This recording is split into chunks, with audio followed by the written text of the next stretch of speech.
So the biggest challenge I see is that technology, the technology we're talking about, like devices, computers, software, whatever, is going to compete with the biggest thing we need to do from a climate change point of view. It's going to compete for resources for the energy transition.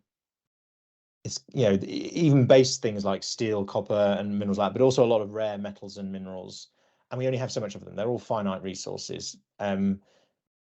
So we kind of have to do the energy transition, or we won't tackle the climate crisis. But of course, so much of our evolution as a species now is tied into technology. So what are we not going to do? So I think the big challenges there are thinking about what are we not going to do?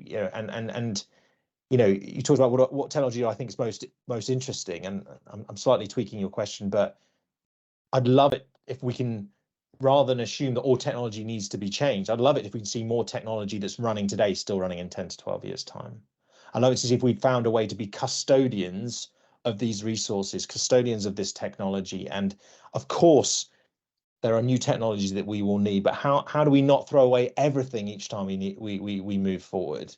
We can't keep doing that. It just isn't sustainable. It's the purest definition of sustainability. We only have finite resources. So we need to find a way to maximize the use of things. That doesn't mean everything, but how can we maximize the use of the majority of technology and keep all those resources for the really big, dramatic things that will massively make a difference to society?